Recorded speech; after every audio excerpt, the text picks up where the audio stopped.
Hi guys! Kamusta po kayo lahat? So ngayon ay gagawa po tayo ng collective reading. So tingnan natin kung ano makikita natin. And don't forget to hit like and subscribe para po updated kayo sa mga videos na i-upload natin. At sa mga gusto mo pa private reading, message na lang po ako sa Facebook or Instagram. Nasa description box below, okay? So ngayon sisindihan natin itong manifestation candle. So mag-pray and wish kayo for abundance. Meron tong citrine, lapis lazuli, green aventurine, okay? So, ayan. Maglalagay ako ng manifestation song.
Ayan.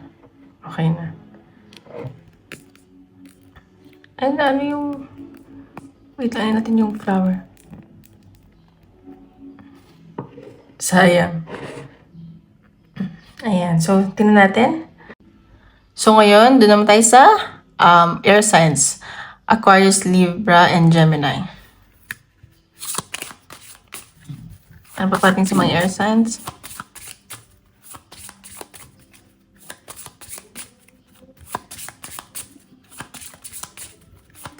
Ang paparating sa mga air signs, Aquarius, Libra, and Gemini.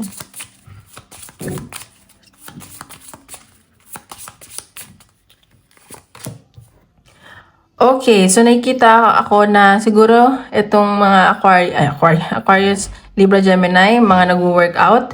At sa nakikita ko na very hardworking kayo ngayon, mag-ingat lang kasi baka may maka-argue kayo, magkaroon ng conflict, ingatan din yung physical health. And sa nakikita ko, itong mga Aquarius nag-heal pa. And masyado kayong, puro kayo trabaho. And sa nakikita ko, ingatan nyo din yung health ninyo. Kasi baka may sumasakit na sa katawan nyo or baka sumasakit na yung ulo nyo. Ayan. Parang naabuso na yung katawan ninyo. So, hinay-hinay lang. Baka mag-workout kayo this week. Parang balik ang Dindog program. So, mag-ingat lang. Ano pa natin? Ayan. So, ayan o. Sabi ko na ba mag-ingat kayo kasi meron din dito baka may magpa-surgery or operations. Parang biglaan. So, mag-ingat lang kayo. Kung huwag kayo masyadong magsubsob sa trabaho or kung mag-workout kayo. Ayan. So, mag-ingat. Papating sa Aquarius. Aquarius, Libra, Gemini. Baka kadil nyo din is air signs. Ayan. So, ayan nga. Baka iniisip nyo yung trabaho ninyo. Ayan. Sobrang hardworking. At nakikita ko gusto na ng air signs mag-settle down. At yung pang forever na. May nakikita din ako dito na mag-sign ng contract or nag-work kayo sa ship. At sa nakikita ko, nag-iisip din kayo na profession na pang matagalan. At gusto nyo na ng yung talagang stable na trabaho. Ganun. At sa nakikita ko, marami kayo iniisip. Gusto nyo na, parang ang dami nag-overthink dito na air signs. Alam nyo yun. And sa nakikita ko din, like, parang gusto nyo mag-change ng career. Yun na, yung career na pang matagalan, may stability, ganun. So, tingnan pa natin. Ano tong whip? Para sa mga air signs. Ayan. So, yun nga. Sabi ko, mag-ingat kasi baka magsisi kayo. And nakikita ko dito, ingatan nyo din yung health nyo, ganyan. Baka tamarin kayo kasi masyado nang masakit yung katawan ninyo. Baka magsisi kayo pag sobra yung pagtatrabaho ninyo. So, ingat lang. At itong side. Ayan, the high priestess. So, yun nga.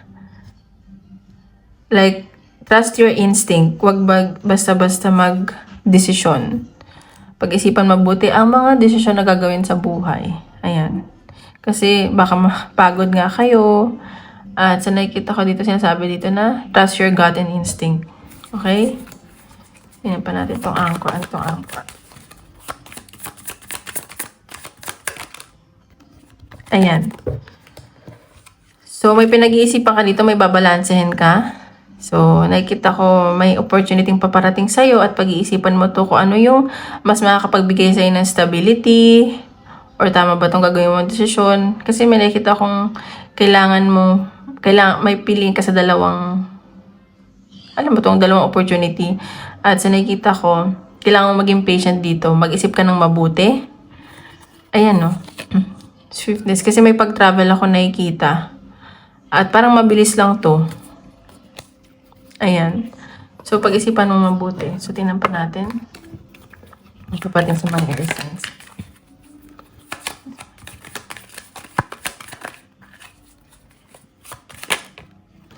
Commitment. Ayan. So, sinasabi dito, mag-ingat ka din. Kasi baka mamaya, mapunta ka sa... Siguro, yun nga, nag-iisip ka ng magbago ng profession. Baka mamaya may pipirmahan kang kontrata at magsisi ka. Parang ano siya eh. Yung, alam mo yung binding na kontrata. So, basahin mo mabuti yung mga pipirmahan mo.